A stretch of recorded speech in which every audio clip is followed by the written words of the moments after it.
सभी को नमस्कार, स्वागत है आपका आज की वीडियो में। आज की वीडियो पॉलिटिकल साइंस के बीए 4th सेमेस्टर के बच्चों के लिए, जो आपके टॉपिक का नाम है अंतर्राष्ट्रीय संबंध। इसका इकाई 1 के सारे इंपॉर्टेंट क्वेश्चंस करेंगे हम। ये जैसे हमारी हिस्ट्री की इंपॉर्टेंट क्वेश्चन की सीरीज थी, वैसे ही पॉलिटिकल साइंस की इंपॉर्टेंट क्वेश्चन की सीरीज है। इसके आपके 3 पार्ट आएंगे। हर पार्ट में एक एक यूनिट होगी। आज पहला पार्ट है और पहली यूनिट के 2 इंपॉर्टेंट क्वेश्चन जिसकी बहुत ज़्यादा प्रोबेबिलिटी संभावना है, और इसके हर क्वेश्चंस, ये दोनों क्वेश्चंस लगभग हर बार पेपर में आए। तो इन क्वेश्चंस को सॉल्व करेंगे हम। क्या है पहला क्वेश्चन, इस पहली यूनिट से बनता है यथार्थवाद के ऊपर, जो आपने कई बार देखा होगा पेपर में कि यथार्थवाद क्या होता है, इसकी क्या अवधारणा है, क्या उपागम है, और इसका आलोचना के संबंध में जो क्वेश्चन है वो मोस्ट इंपॉर्टेंट है, जो हर बार पेपर में आता है, तो इसको देखेंगे।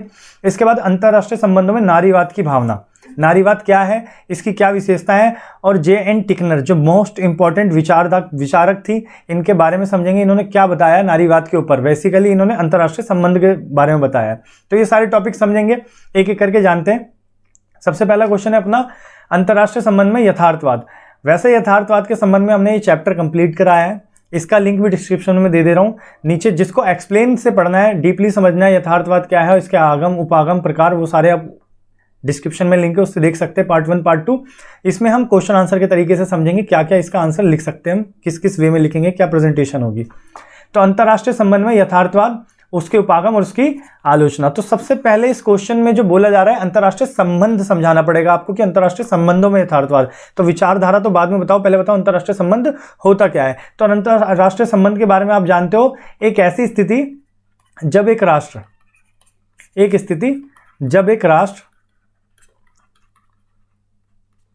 यानी एक राष्ट्र कोई भी किसी अन्य राष्ट्र से संबंध स्थापित कर रहा है।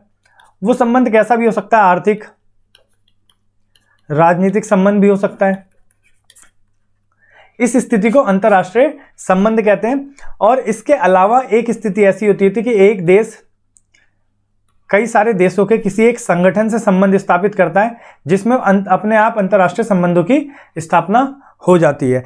तो जब अंतर्राष्ट्रीय संबंध एक ऐसी स्थिति है जब एक राष्ट्र अपनी क्षेत्रीय सीमा से बाहर अन्य राष्ट्रों से संबंध स्थापित करेगा। अच्छा, उसका उद्देश्य क्या होगा, उसका लाभ होगा, शक्ति का विस्तार करना होगा, अपनी सुरक्षा की स्थिति उत्पन्न करना होगा, विश्व में उसकी स्थिति मजबूत, विश्व में मजबूत स्थिति प्राप्त करने के लिए ही कोई भी जो देश है वो अंतर्राष्ट्रीय संबंध स्थापित करता है। यानी कि आर्थिक या राजनीतिक उपागम होते हैं अंतर्राष्ट्रीय संबंधों के। एक देश दूसरे देश से कर सकता है, या एक देश ऐसे संगठन से कर सकता है जिसमें कई सारे देश हैं। इसके अलावा विश्व में मजबूत स्थिति प्राप्त करना चाहता है, लाभ कमाना चाहता है, लाभ आर्थिक, राजनीतिक, सभी प्रकार का लाभ, शक्ति प्राप्त करना चाहता है। कोई भी देश किसी शक्तिशाली देश से जुड़ेगा। आज देखो आप, यूक्रेन अमेरिका से जुड़ना चाहता था, क्यों? क्योंकि वो अपनी शक्ति में वृद्धि चाहता था।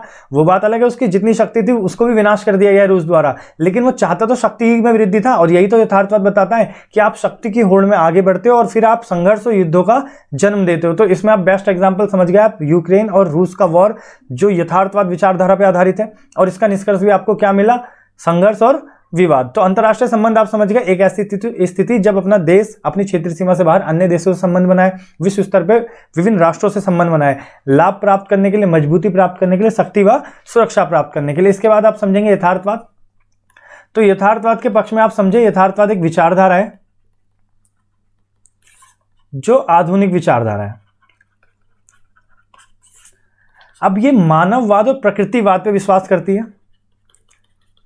प्रकृतिवाद या मानववाद।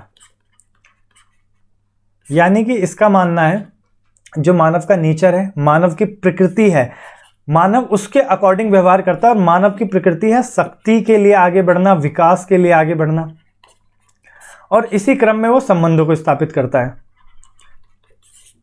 और इन संबंधों की वजह से फिर होड़, विवाद या युद्धों की स्थिति उत्पन्न होती है। तो यथार्थवाद बेसिकली बताते हैं कि आपको जो मानव है वो अपने व्यवहार या अपनी प्रकृति के आधार पर संबंध स्थापित करता है दूसरे राष्ट्रों से, और वो हमेशा अपनी शक्ति में, विकास में वृद्धि करना चाहता है, जिसकी वजह से वो संबंधों की स्थापना करता है। इसके अलावा वो प्रकृतिवाद या मानववाद में मानते हैं, और साथ ही वास्तविकता पे मानते हैं। वास्तविकता का मतलब यह है कि जिस स्थिति में आपको कोई भी अटैक होता है, जिस स्थिति में आप पे कोई भी क्रियाएं होती है, आपको प्रतिक्रिया या जवाब भी उसी स्थिति में देना चाहिए। जैसे कि आपके साथ अगर हिंसा होती है तो आपको भी हिंसा ही करनी चाहिए।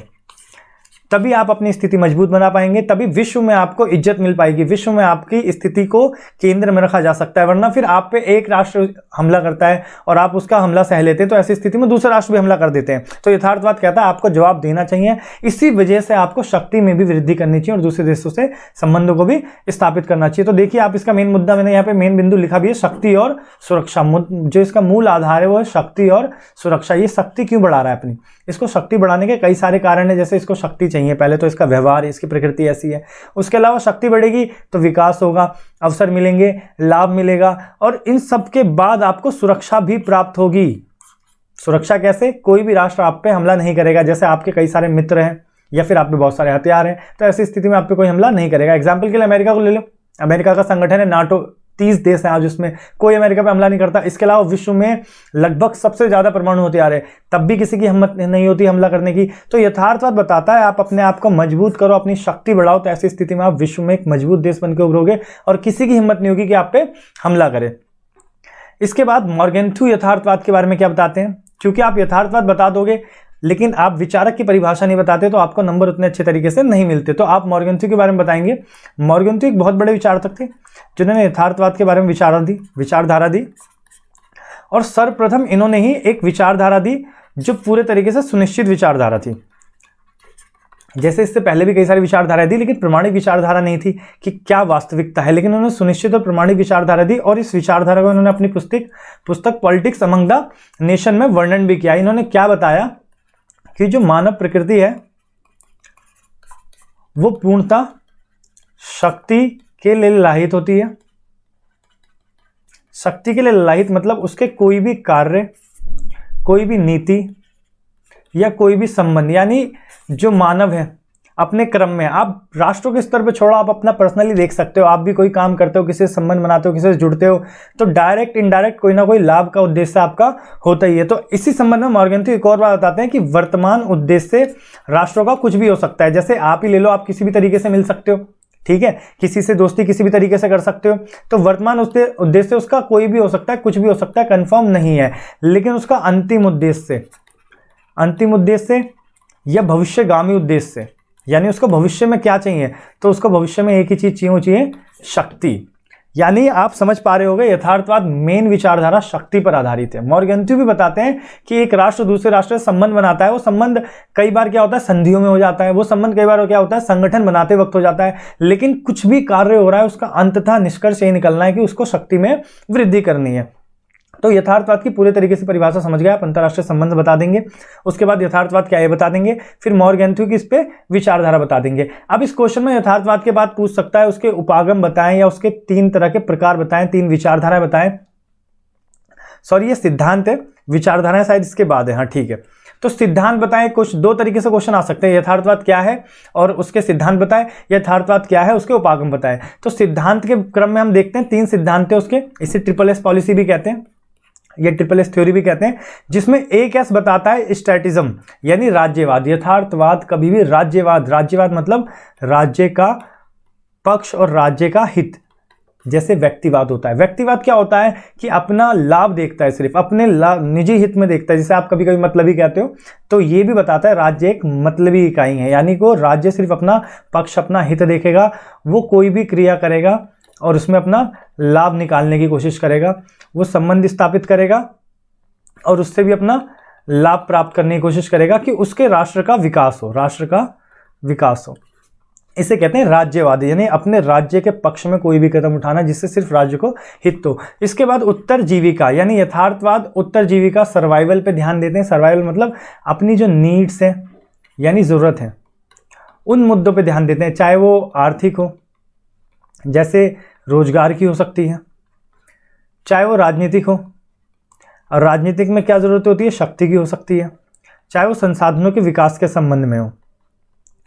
तो सर्वाइवल वाला पॉइंट बताता है कि यथार्थवाद विचारधारा में जो राष्ट्र होता है, जो इकाई होती है, वो अपनी ज़रूरतें को, अपनी सुरक्षा पे ध्यान देती है, और आत्म सहयोग यानी सेल्फ हेल्प में क्या करता है, राष्ट्र अपने आप को सहयोग करता है। अब देखो सारी बातें ना, हर बात शक्ति पे घूम के आएगी। सहयोग क्या करेगा, अपने आप को वृद्धि करने के लिए, विकास करने के लिए, और इस क्रम में वो क्या करेगा, वृद्धि और विकास करने के लिए संबंधों को स्थापित करेगा, शक्ति बढ़ाएगा। शक्ति हथियारों से ही बढ़ा सकता है, और विकास करके भी बढ़ा सकता है।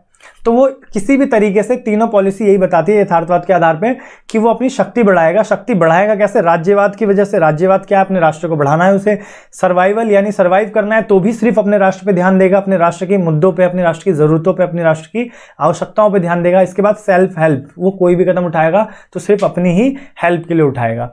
इसके बाद अगला पॉइंट आपको पता चलना चाहिए, उपागम या प्रकार या आयाम, यानी 3 तरह के उसके प्रकार होते हैं। शास्त्रीय यथार्थवाद जो प्राचीन यथार्थवाद है, जो व्यक्ति को मूल मानता है, यानी इसमें व्यक्ति के नेचर यानी प्रकृति को माना जाता है कि व्यक्ति का प्रकृति ही ऐसी होती है कि व्यक्ति, आप कैसे समझोगे कि राष्ट्र है, आज राष्ट्र है, राष्ट्र पहले तो नहीं था, व्यक्ति था, तो व्यक्ति की प्रकृति ऐसी होती है कि वो भी शक्ति ही बढ़ाना चाहता है। ये पुरानी टाइम की बात मान लो आप, 2000, 2500, 3000 साल पहले की बात मान लो, जब राज्य भी नहीं है, उससे पहले की बात मानोगे आप, तो आप देखोगे कोई व्यक्ति दूसरे व्यक्ति से जुड़ता है तो उसका कारण क्या होता है? वो अपनी शक्ति बढ़ाना चाहता है ताकि वो 2 से 4 हो, 4 से 5 हो, उनका ग्रुप बने और उनकी शक्ति में वृद्धि हो, तो वो काम जो अकेला नहीं कर पा रहा वो सारा ग्रुप मिलकर कर सके। तो ये व्यक्तिवाद पर आधारित है शास्त्रीय यथार्थवाद। संरचनात्मक यथार्थवाद अंतर्राष्ट्रीय प्रणाली पर विश्वास करता है, प्रणाली की बात करता है। जैसे आज विश्व में अंतर्राष्ट्रीय प्रणाली की स्थिति है, यानी कि बहुत सारे देश हैं, इन सब देशों ने आपसी में मिलकर क्या बना लिया? एक अंतर्राष्ट्रीय प्रणाली बना ली। ये एक अंतर्राष्ट्रीय प्रणाली है, इसमें अब एक दूसरे से संबंध स्थापित करेंगे। संबंध किस लिए स्थापित करेंगे? वही अपना मतलब निकालने के लिए, अपनी शक्ति में वृद्धि करने के लिए, अपने विकास के लिए, अपनी आवश्यकताओं की पूर्ति करने के लिए, और इसके अलावा भी करते हैं तो कई बार होता है दूसरों से कोई चीज़ जो दूसरे की शक्ति है उसको प्राप्त करने के लिए। और नवशास्त्रीय यथार्थवाद क्या होता है कि ये इन दोनों के बीच संतुलन की स्थिति उत्पन्न करता है, यानी ये बात करता है आंतरिक और बाहरी दोनों की। यानी ये कहता है कि अपने पहले आंतरिक राजनीति या राष्ट्र पर ध्यान दो, उसके मुद्दे पे ध्यान दो, उसके बाद अंतर्राष्ट्रीय रिलेशन पर ध्यान दो। और इस टॉपिक को अगर आपको डीपली समझना है तो पार्ट 2 में मैंने प्रॉपर समझाया है। इसके 3 प्रकार, आपका लिंक डिस्क्रिप्शन में है, उसे देख सकते हैं। तो आपको इसमें 3 उपागम ऐसे बता देने हैं। इसके बाद इसकी आलोचना है, जो पेपर में क्वेश्चन आएगा ही आएगा, सिद्धांत आए या प्रकार आए, आलोचना उसके साथ आएंगे ही आएंगे। तो उसकी आलोचना में क्या बताना है, इतनी देर में आप भी समझ गए। वो सिर्फ और सिर्फ शक्ति की बात कर रहा है, विकास की बात कर रहा है, होड़ की बात कर रहा है, सेल्फिश बन रहा है, तो ऐसी स्थिति में किसी का लाभ तो हो नहीं सकता, तो इसकी आलोचना ही होगी। आलोचना क्या है? मात्र सत्ता और शक्ति पर ध्यान, यानी इसका ध्यान कहाँ है? खाली शक्ति पर और सत्ता पर। इसका नागरिकों पर इतना ध्यान नहीं रहता,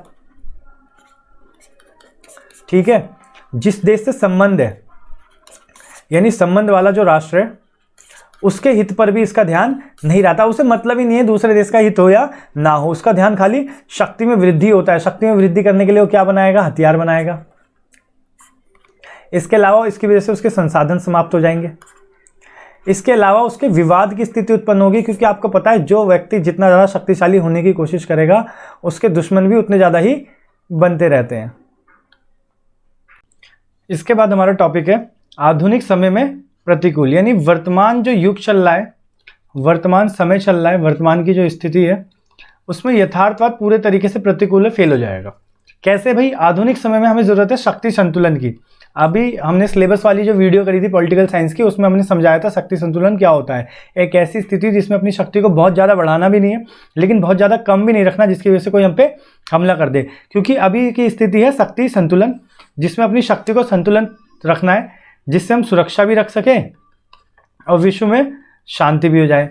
लेकिन ये ऐसी स्थिति है यथार्थवाद जो आधुनिक समय के लिए प्रतिकूल है, क्योंकि इसमें शक्ति संतुलन को ना देकर शक्ति में वृद्धि पर ध्यान दिया जाता है और वृद्धि को बढ़ावा दिया जाता है, जिसका निष्कर्ष आपको पता है युद्ध, विवाद और संघर्ष निकलेगा। तो ये इसकी दूसरी आलोचना है। तीसरी आलोचना है नैतिकताहीन है, यानी कि इसमें नैतिकता की किसी तरीके से बात नहीं की जाती, इसमें सत्य की बात नहीं करी जाती। ये पूरी की पूरी असत्य पे राजनीति है, क्योंकि आपको पता है राजनीति में तो वैसे भी असत्य बोला जाता है। दूसरी चीज़, आपको शक्ति बढ़ानी है, मित्रता झूठी दिखानी है, अपना दिखावे के लिए दोस्ती और पीठ पीछे आपको चाहिए कि आपकी शक्ति बढ़े, आप उसका शोषण कर सको या उससे शक्ति और संसाधन प्राप्त कर सको। तो इस स्थिति में आपको सत्य नहीं बोल सकते, आपको असत्य बोलना होगा, नैतिकता नहीं होगी। दूसरी थी मानवता या मानव लाभ पर बिल्कुल ध्यान नहीं दिया जाता। जैसे आप देख सकते हो यूक्रेन रसिया वॉर हो रहा है, बार बार हम उसका एग्जांपल ले सकते हैं।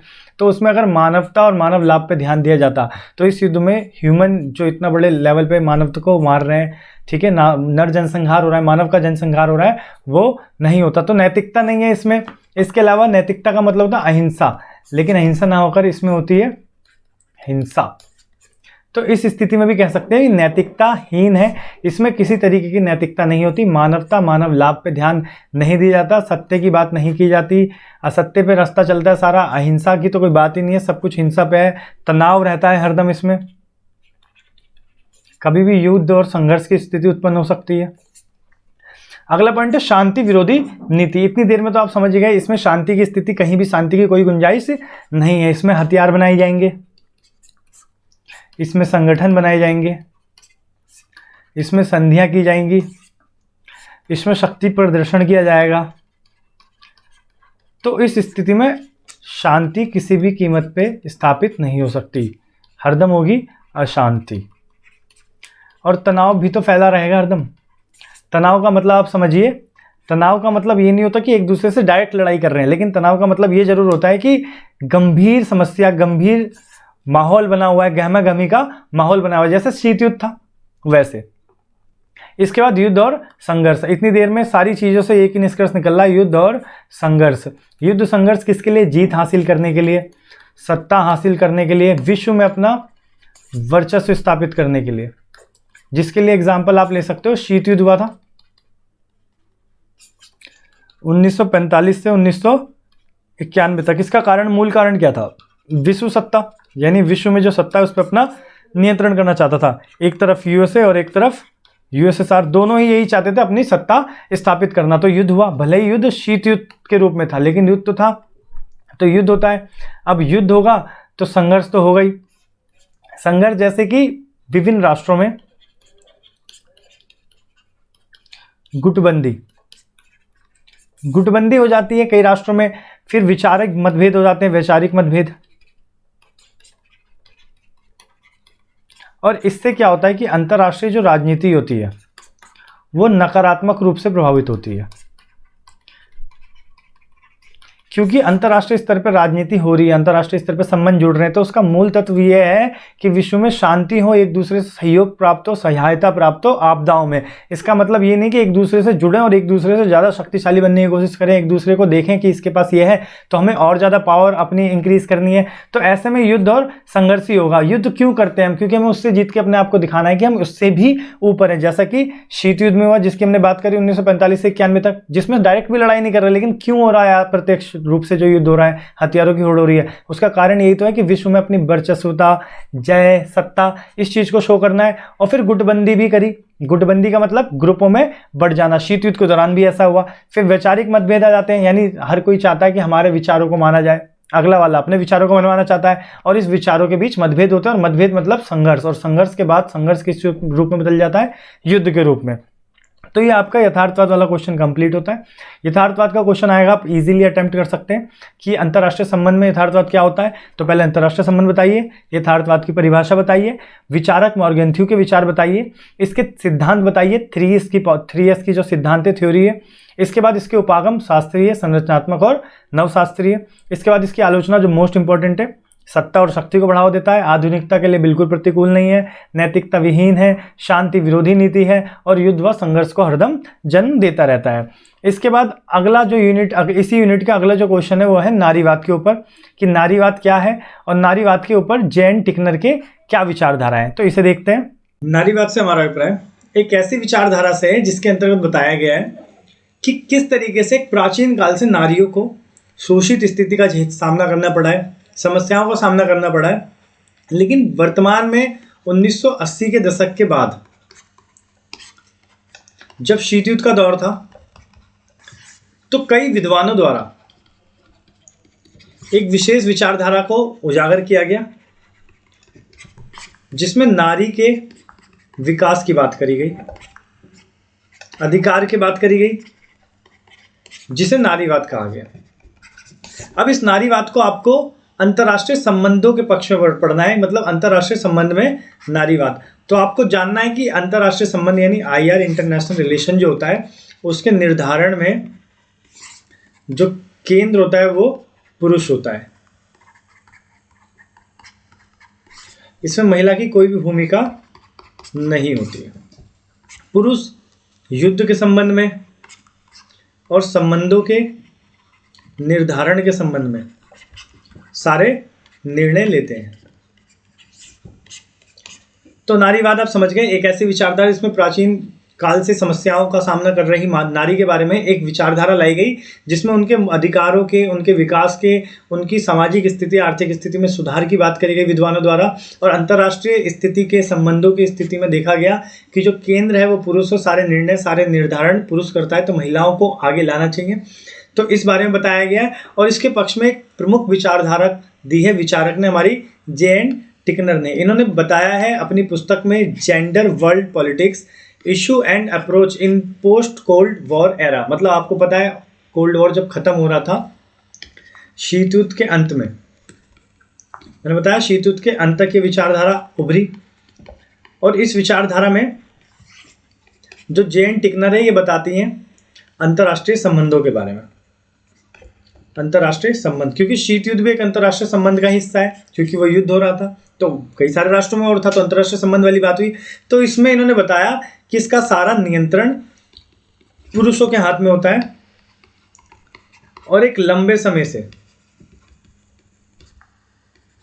इसमें महिलाओं का कोई भी योगदान नहीं रहा है, यानी महिलाओं की भूमिका ही नहीं रहती। और इस नियंत्रण के कारण जो पुरुष नियंत्रण रखते हैं और महिला का कोई रोल नहीं रहता, युद्ध, विवाद या संघर्ष और तनाव की स्थिति उत्पन्न होती है। कंपैरेटिवली पुरुषों के अगर महिलाएं इसको हैंडल करें, कंट्रोल करें, नियंत्रण करें, तो शांति ज़्यादा बढ़ेगी, विकास की स्थिति ज़्यादा होगी और संघर्ष और युद्ध विवाद इतना नहीं होगा जितना पुरुषों के समय होता है। तो ये जे.एन. टिकनर ने बताया, इसको याद रखना, आपको कोट करना ही करना है। इसके बाद इन्होंने बताया कि महिलाओं के साथ जो समाज में भेदभाव की स्थिति होती रही है, इसके दो कारण है, एक सामाजिक और एक आर्थिक। यानी समाज में एक ऐसी स्थिति रहती है, समाज में उनका शोषण होता रहा है, उनका दमन होता रहा है, उनको किसी तरीके के अधिकार नहीं देते थे, समाज में उनकी भूमिका नहीं होती, और जो समाज रहा है वो पितृवंशिकता वाला रहा है। पितृवंशिकता मतलब पुरुषों के हाथ में, पुरुष प्रधान रहा है। और पितृवंशिकता में क्या रहा है, जो सत्ता रही है हमेशा पुत्रों के हाथ में रही है। तो समाज में हमेशा जो महिलाएं हैं उनकी भूमिका कहीं देखने को नहीं मिली और वो धीरे धीरे नीचे होती रही, उनकी स्थिति पिछड़ती रही। वो आर्थिक स्थिति में देखोगे आप तो जो आर्थिक क्रियाएं हैं, आर्थिक क्रिया इन द सेंस रोजगार है, उनमें महिलाओं को अवसर बहुत कम मिलते हैं। इसके अलावा वेतन, समान कार्य के लिए भी वेतन उन्हें बहुत ही कम मिलता है और इतने इन्हें अवसर नहीं मिलते व्यापार करने के लिए या अपने आर्थिक सशक्तिकरण के लिए।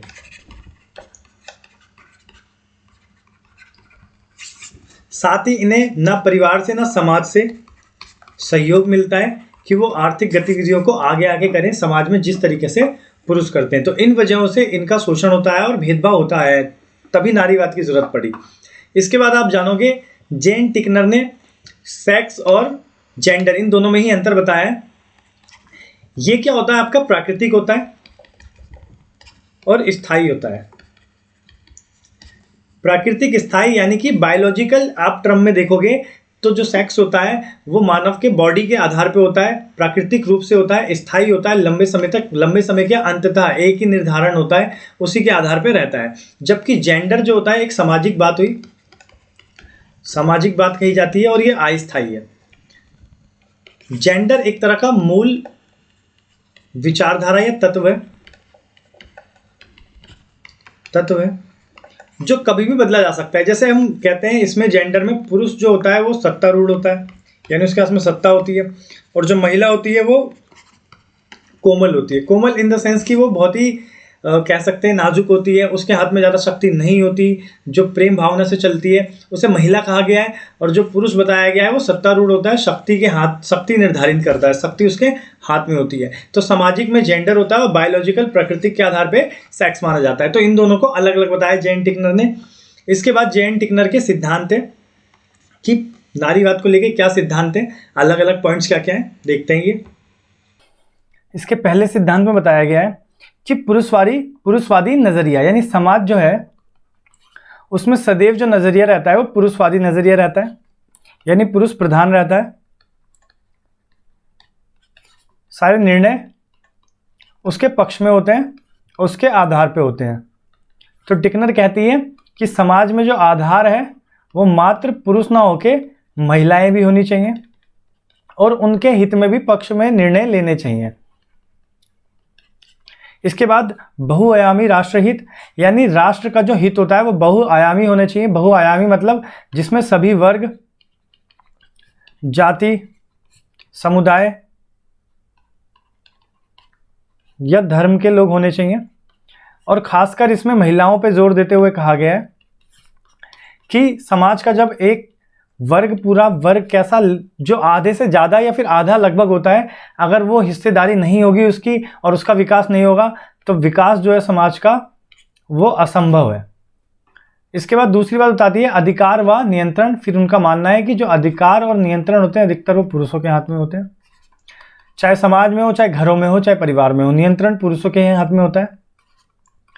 तो इसको थोड़ा कम करते हुए महिलाओं को स्वतंत्रता मिलनी चाहिए, छूट मिलनी चाहिए, और स्वतंत्रता मिलने के बाद वो अपने अनुकूल, अपनी आवश्यकता के अनुसार कार्य करेंगी, अपने अवसरों को प्राप्त करेगी, आगे बढ़ने का मौका मिलेगा। फिर नैतिक इच्छाओं का आधार, जो राष्ट्र है उसकी इच्छा नैतिक होनी चाहिए। नैतिक मतलब समानता की भावना, भेदभाव नहीं होना चाहिए, सबको अधिकार देने चाहिए।